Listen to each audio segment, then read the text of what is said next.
Restez connectés, restez inspirés, restez au cœur de l'action. Rejoignez-nous sur toutes nos plateformes. YouTube, découvrez nos vidéos captivantes qui vous informent et divertissent. Facebook, partagez, commentez et faites partie de notre grande communauté. TikTok, vibrez nos contenus courts, dynamiques et pleins d'énergie. Ne manquez rien. Suivez-nous, abonnez-vous et partagez avec vos amis. C'est ici que ça passe. Nos plateformes, votre espace, rejoignez-nous maintenant.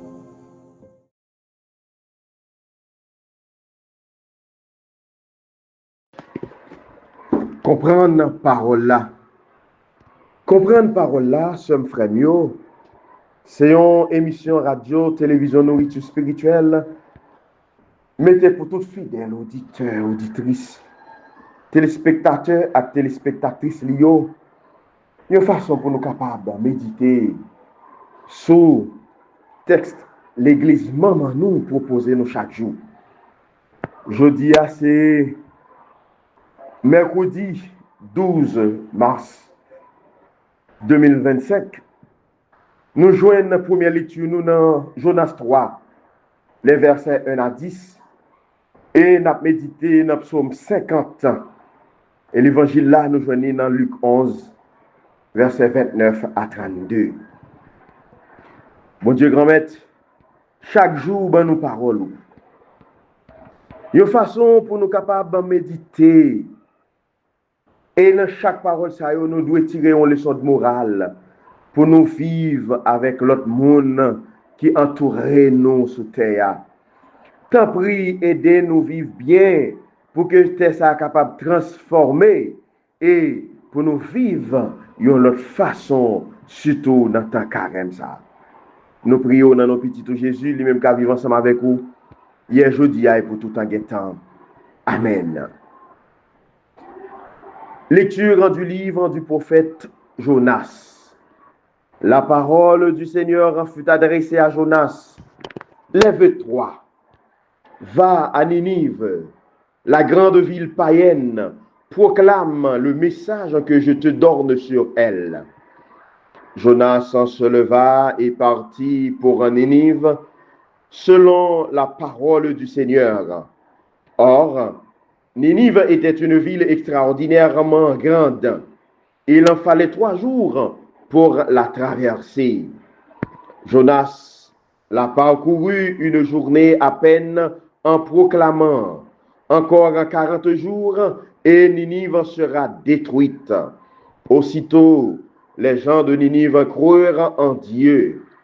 Ils annoncèrent un jeûne et tous, du plus grand au plus petit, se vêtirent de toile à sac.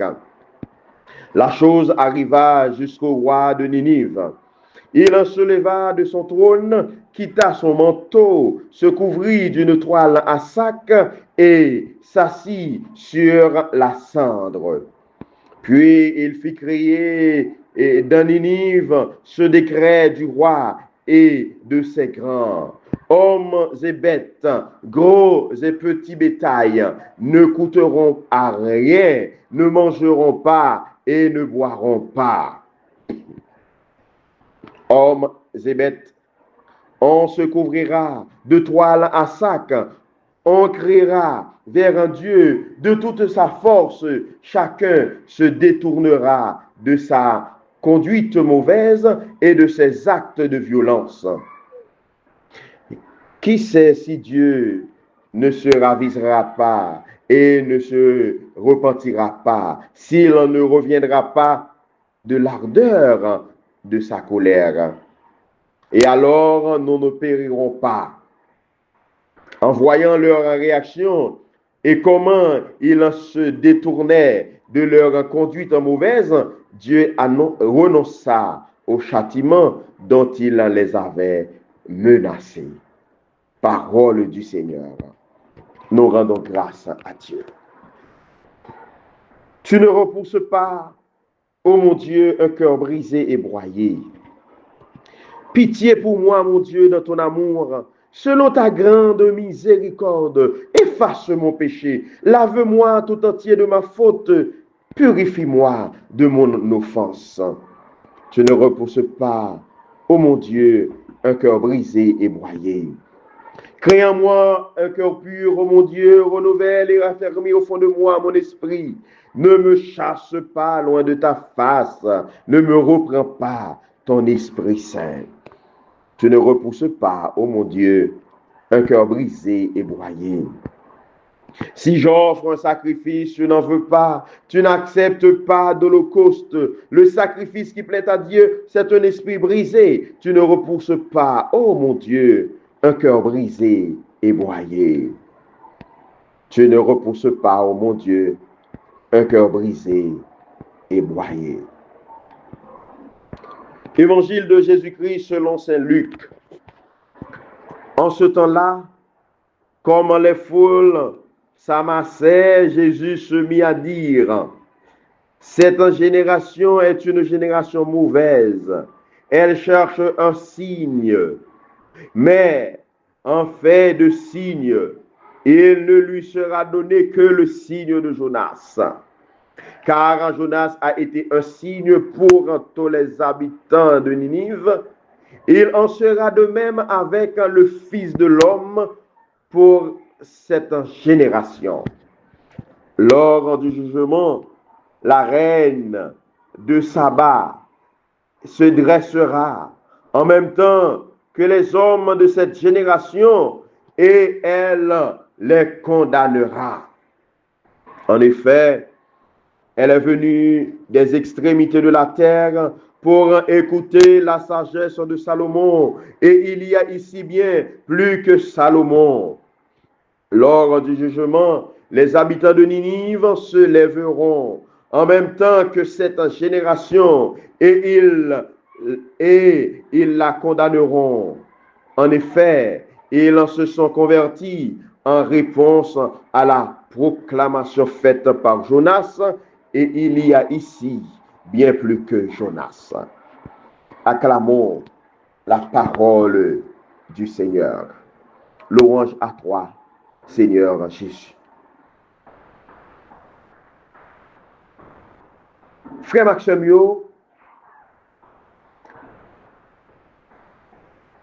Saint-Pierre, chrysologue, nous donne une méditation sur cette péricope d'évangile que nous venons de lire. Le signe de Jonas. Toute l'histoire de Jonas nous le montre comme une préfiguration parfaite du Sauveur. Jonas est descendu à Jopé pour monter sur un bateau à destination de Tarsis. Le Seigneur est descendu du ciel sur la terre, la divinité vers l'humanité, la souveraine puissance est descendue jusqu'à notre misère pour s'embarquer sur le navire de son Église. C'est Jonas en lui-même qui prend l'initiative de se faire précipiter dans la mer. Prenez-moi, dit-il, jetez-moi à la mer. Il annonce ainsi la passion volontaire du Seigneur. Quand le salut d'une multitude dépend de la mort de seul, cette mort est entre les mains de cet homme qui peut librement la retarder ou au contraire la hâter pour devancer le danger. Tout le mystère du Seigneur est préfiguré ici. Pour lui, la mort n'est pas une nécessité, elle relève de son choix libre. Écoutez-le. J'ai le pouvoir de déposer ma vie et j'ai le pouvoir de la reprendre. On ne me l'enlève pas. Jean 10, verset 18. Voyez l'énorme poisson, image horrible et cruelle de l'enfer. En dévorant le prophète, Il sent la force du Créateur et offre avec crainte le séjour de ses entrailles à ce voyageur venu d'en haut. Et après 3 jours, il le rend à la lumière pour le donner aux païens, tel est le signe, l'unique signe que le Christ a consenti à donner aux scribes et aux pharisiens. Matthieu 12, verset 39. Enfin, afin de leur faire comprendre que la gloire qu'eux-mêmes espéraient du Christ allait se tourner aussi vers les païens. Les Ninivites sont le symbole des nations qui ont cru en lui. Quel bonheur pour nous, mes frères, ce qui a été annoncé et promis symboliquement, c'est un face-à-face. En toute vérité, que nous le vénérons, que nous le voyons, que nous le possédons. C'était une méditation faite par Saint-Pierre Chrysologue. Saint-Raphaël, Anaïs Baron, et lui, il nous dit, Jonas est resté dans le ventre du monstre marin 3 jours et 3 nuits. De même, le Fils de l'homme restera au cœur de la terre 3 jours et 3 nuits. Matthieu 12, 40. Pour se consacrer à un art, pour approfondir une science, l'esprit a besoin de solitude et d'isolement. Il a besoin de recueillement et de silence. Mais pour l'âme enamourée de Dieu, pour l'âme qui ne voit plus d'autre art ni d'autre science que la vie de Jésus, pour l'âme qui a trouvé dans la terre le trésor caché. Matthieu 13, verset 44. Le silence ne suffit pas, ni le recueillement dans la solitude. Il lui faut se cacher de tous. Il lui faut se cacher avec le Christ, chercher un coin de la terre où les regards profanes du monde n'arrivent pas, et là, se tenir seul avec Dieu. Le secret du roi se gâte et perd son éclat en se dévoilant. C'est ce secret du roi qu'il faut cacher pour que personne ne le voie. Ce secret que beaucoup croiront être un fait de communication divine et de consolation surnaturelle se réduit souvent à une croix. Ne mettons pas la lumière sous le boisseau, nous dit Jésus, Matthieu 5, 15. Proclamons aux 4 vents notre foi.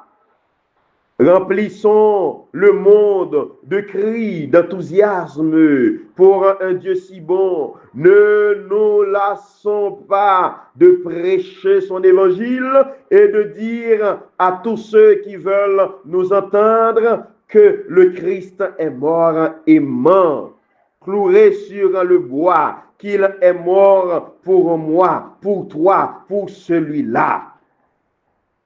Si nous l'aimons vraiment, ne le cachons pas. Ne mettons pas la lumière qui peut éclairer les autres sous le boisseau. Mais, par contre, Jésus bénit, portant intérieurement et sans que personne ne soit au courant ce secret divin, ce secret que tu confies aux âmes qui t'aime le plus cette particule de la croix, de ta soif, de tes épines. Cachons dans le coin le plus reculé de la terre, nos larmes, nos peines, nos chagrins. Ne remplissons pas le monde de tristes gémissements, ni ne faisons parvenir à personne la plus petite part de nos afflictions. Cachons-nous avec le Christ pour le rendre participant, lui seul, à ce qui, à bien regarder, est seulement son affaire, le secret de la croix. Apprenons une fois pour toutes, en méditant sa vie, sa passion et sa mort, qu'il n'y a qu'un seul chemin pour parvenir à lui, le chemin de sa sainte croix. C'était une réflexion faite par Saint Raphaël Arnaïs Baron vers l'année 1911 à 1936, moine trappiste espagnol. Maintenant, mes frères et sœurs, fidèles auditeurs, auditrices, téléspectateurs, téléspectatrices de la RTNS, Radio Télévision Nourriture Spirituelle. Écoutons ce que dit le pape François sur l'évangile de Luc 11, 29, 32. Que la liturgie nous propose aujourd'hui. Jésus apostrophe les foules qui se pressaient en masse pour l'écouter comme une génération mauvaise parce qu'elle demande un signe. Il est évident que Jésus parle au docteur de la loi, qui souvent dans l'évangile lui demande un signe. Quel est le motif pour lequel les docteurs de la loi ne comprenaient pas les signes des temps en évoquant un signe extraordinaire? Il y a plusieurs réponses. La première est parce qu'ils étaient enfermés. Ils étaient enfermés dans leur système. Ils avaient très bien établi la loi, un chef d'œuvre.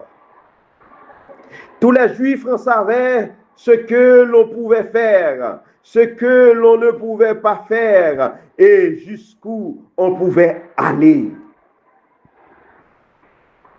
Tout était établi.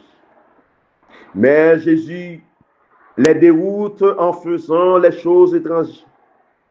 Comme aller avec les pécheurs, manger avec les publicains. Et aux docteurs de la loi, cela ne plaisait pas. C'était dangereux. La doctrine que eux, théologiens, avaient élaborée au cours des siècles était en danger.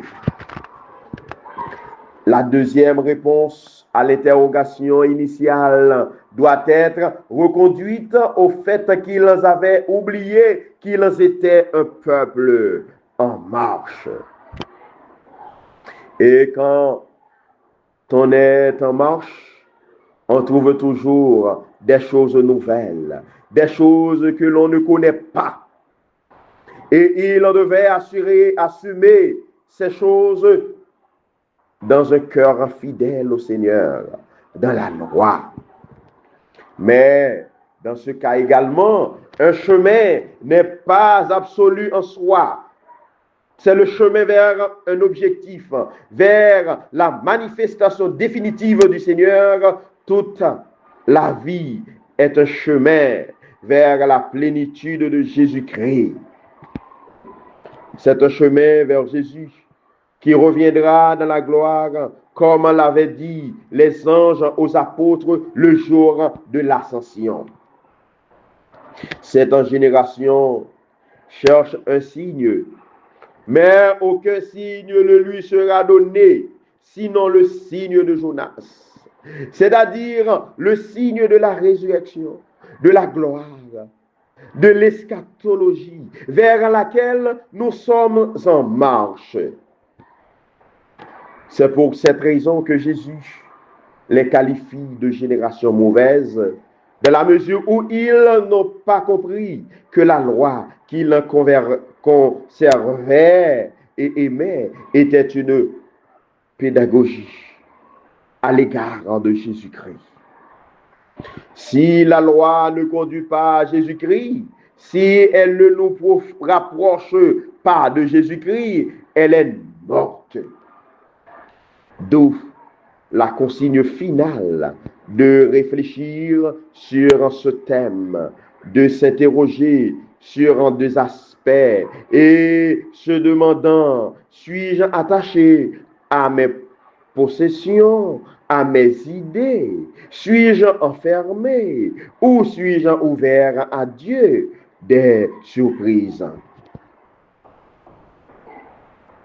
Demandons au Seigneur un cœur qui aime la loi, parce que la loi est de Dieu, mais un cœur qui aime également les surprises de Dieu, parce que sa sainte loi n'est pas une fin en soi. La loi est un chemin, c'est une pédagogie qui nous conduit à Jésus-Christ. C'était une homélie donnée par le pape François le 13 octobre 2014.